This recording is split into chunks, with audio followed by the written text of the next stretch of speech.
Hello everyone, Rupanjali ma'am again here. This time I'm going to start economics. The chapter 1 of economics, development. The term development here is associated to our aspirations, our expectations of development in our life. So, let's talk about the chapter in detail. We have aspirations and desires about what we would like to do and how we would like to live. Similarly, we have ideas about what a country should be like. What are the essential things that we require? Can life be better for all? How should people live together? Can there be more equality? Development involves thinking about these questions and about the ways in which we can walk towards achieving these goals. When we talk about development, it is not associated to an individual person alone. It even is including the development of the nation. We have aspirations in our personal life as well as we have aspirations for a nation as a whole. Okay, the answer to such questions regarding development is not only associated with economics. Rather, it has its answer in history and even political science.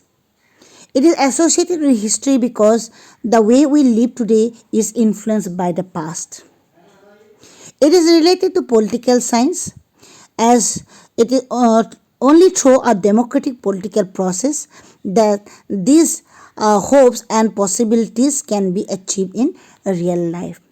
So, development, the term that we are discussing here today, is not only associated with the economic point of view, it is also associated to our past, it is also associated with the political institutions. So let's learn about how all these three things, the economic factor, historical factor and the political factor, determine the meaning of the term development. Okay, what development promises? Different people, different goals. Development promises various things to various people. Various people have various aspirations. Let's try to understand it with the help of a table. In this table, some categories of people are being given and some of their aspirations and developmental goals are given. Some are blank, which we should try to fill up by ourselves. Okay, let's just see some of them. Landless rural laborer. What their developmental goals or aspirations are could be like more days of work and better wages. Local school is available to provide quality education for the children. There is no social discrimination and they too can become leaders in the village. These are some of the aspirations. There could be many more. Another, like a prosperous farmer in Punjab. What could be their aspiration? Assured a high family income through higher support price for their crops and through hard-working and cheap laborers. They should be able to settle their children abroad. Fine.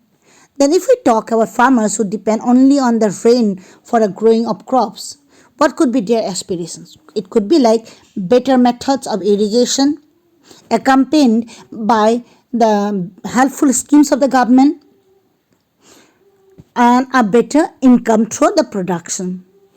If we talk about a rural woman from a land owning family, it could be like her aspiration could be like she should be able to utilize the land and enhance the income by using the land for earning money.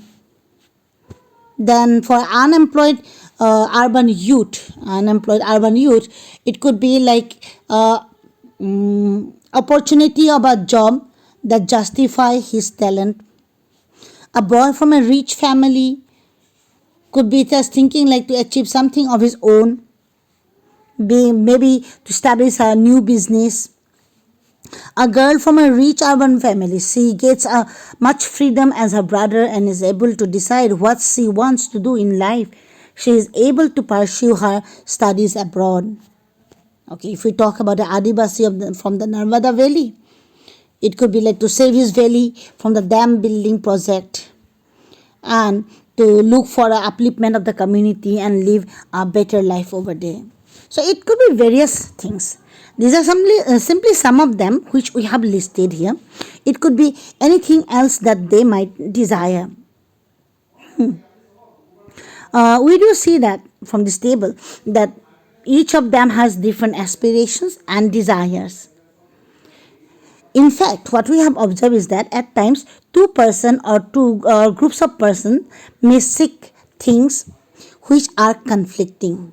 It may happen like some of them are having a expectation which might be conflicting for the other one. So let's learn about how development goals of an individual are not only different but it could be conflicting with some examples. First of all, let's take an example of a girl. Remember, India is a society where gender difference is prevalent from the ancient time, and it is quite obvious even in the present scenario. At times, a girl and a boy in a family is not given equal freedom. So, taking example of a girl expects as much freedom and opportunities as her brother, and that he also shares in the household work. The girl might think that why should I only be engaged in the kitchen work? My brother should also do it. He should also learn the household chores. At the same time, her brother may not like this. Her brother might think that the kitchen work is not for him. Similarly, the another example that we can take is about the industrialist and the people of a particular reason. For more industrialists, more electricity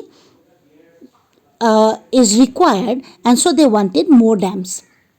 Industrialists wants more production, more setup of industries, more power consumption. Power consumption will be associated with more production of electricity. So more production of electricity means more numbers of huge dams, mega dams to be constructed. But at the same time, it might submerge the land and disrupt the lives of the people who are displaced, such as the tribals, the one that have been living in the region where the dams have been constructed. They will be probably displaced from their original place, and will be settled somewhere where facilities will not be available. At times, their places might even submerge under the flood water. Okay. So we have seen here that the developmental goals of one individual or a one group of people sometimes become like conflicting with another group of people. Like here in the case of the electricity and the making of the mega dams, the tribal people, they might resent this and they may prefer small check dams or tanks to irrigate their land. Instead of going for mega dams, they might support on like dams which are of like low capacity, which we call the small check dams. So from this discussion or the example that we have got two concept here. Two things are quite clear here. First one, different person can have different developmental goals. A girl have a different goal, boy have a different goal. If you look at the boy's point of view, his goals are different. And if you look at the girl's point of view, the girl's views are different. So these two individuals are having two different goals. Goals are different. Fine. These different goals sometimes stand as conflicting. So second is that what may be development for one may not be development for the other. It may be even destructive for the other. Just like the making of mega dams. The making of mega dams can be very beneficial for the industrialists, but not for the tribals who live near the region where the dams are to be constructed.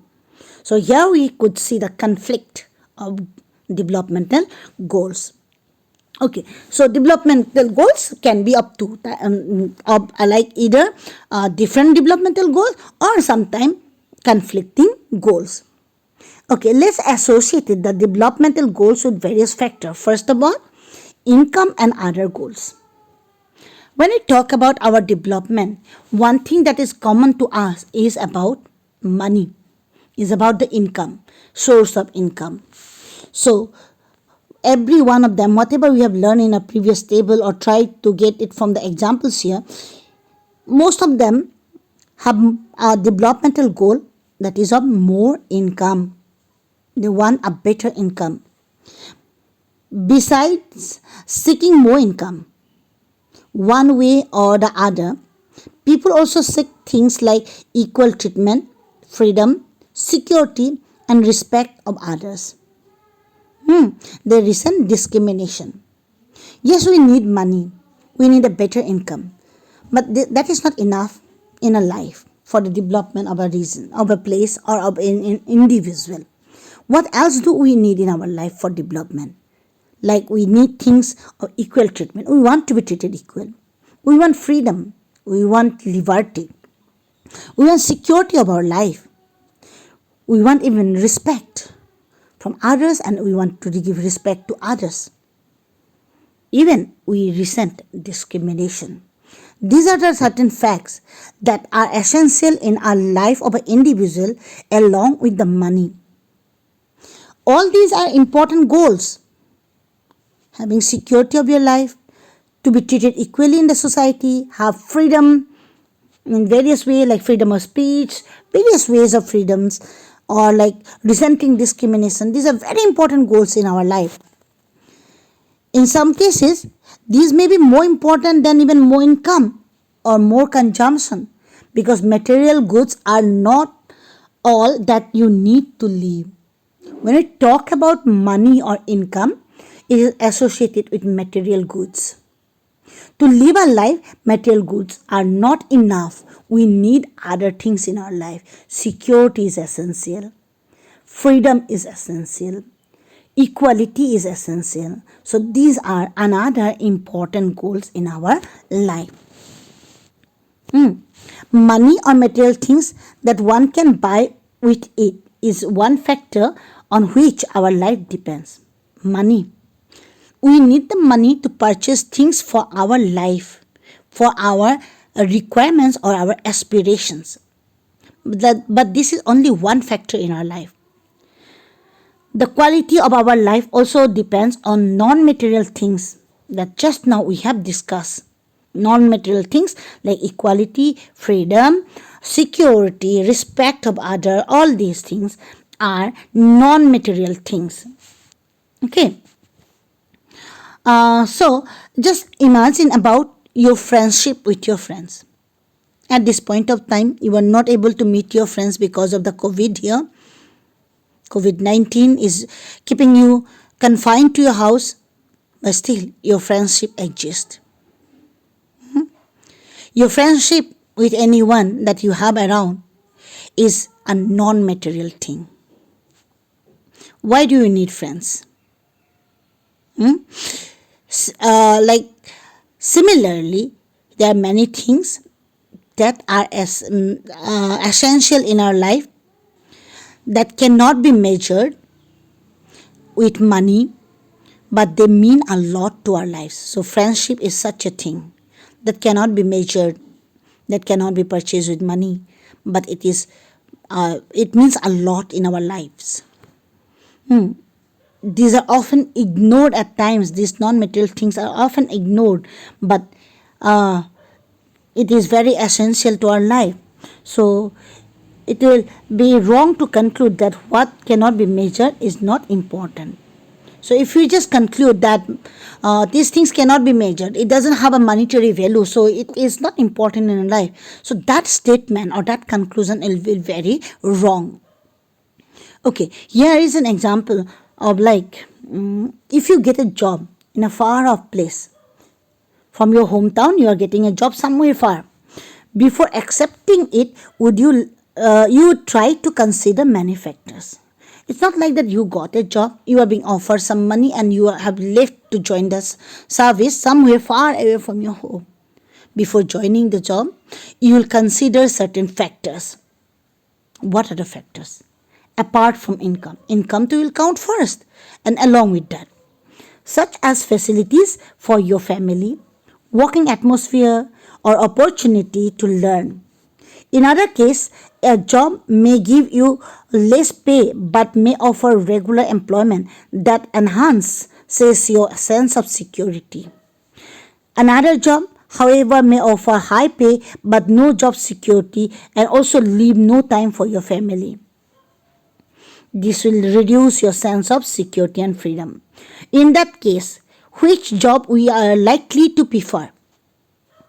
The first one that may offer you less money but is giving you security of your job. It is also giving you assurance of your like time with your family and various other things that you require. The second type of job may be giving me lots of money, but in return, I'm not going to get the time for my family, not even the job will be secured. So, here we could find for development, people look at a mix of goals. Okay, people look at a mix of goals. It is true that women are engaged in like paid work, their dignity in the household and the society increases. However, it is also the case that if there is respect for women, there would be more sharing of household work and greater acceptance. Okay, we have been learning about the gender differences in our society from our lower classes. We have been learning that the women's work is invisible. Their work is not being shared at house by the male member, as because it is being considered that the housework or the house chores are a part of women's life. Fine. But when the woman goes out to work the same thing, she is being paid for, valued, her work is being valued outside. So when we start giving more respect to the women at home, we will start sharing our household work. Okay, a safe and secure environment may allow more women to take up a variety of jobs or run a business. So, like a safe environment will allow many women to go off for many jobs and even can run a business. And these are the factors which actually is not measured by money. Security, respect, all these are non-material things and cannot be measured but plays a very important role in our life. Hence, developmental goals that people have are not only about better income but also about other important things in life. Okay, that was all about our developmental goals as an individual. Let's talk about the national development of the nation, of the country. Okay, each of you might have a different aspiration regarding development of your country, India. Okay, in fact, you might yourself think of many different answers to what could be development for you, and you may not be too sure of any of these. It is very important to keep in mind that different persons could have different as well as conflicting notions of country's development. We not only have different goals of development, not only we have conflicting goals of development, even we have conflicting notions on development. Okay, someone might say a country having nuclear power is a developed country. Someone might say no, having proper medical facilities can make India develop. No, someone else might come out with another idea saying that no, education is the main ground on which we can develop. So various concepts can come out. We may have various notions. Okay, but all these ideas can be equally important. Or if there are conflicts, how does one decide? Yeah, sometimes conflicts also occur in such way. So how does we decide what could be the developmental goal of a country? What would be a fair and just path for all? We should have to think whether there's a better way of doing things. Would the idea benefit a large number of people or only a small group of national development means thinking about these questions. So when we talk about national development, we need to think, ponder into such questions that arises. Okay, so uh, next we'll be talking about, before moving on to next part, I'll like you to look at this picture. It shows a building, tall raised buildings over there, and some areas which we might call slum region. If we look at this picture, it will be very obvious the developmental goals of the people living in this building and the people living in the slum area will definitely not be the same, or it could be very, very conflicting. Okay, so next part is the how to compare different countries or the states, which will be coming up later on terms of development. Now, as of now, I'll just leave it to you to think about what development is for you and how developmental goals can differ and be conflicting for you and for the nation that you live in. So until then, thank you.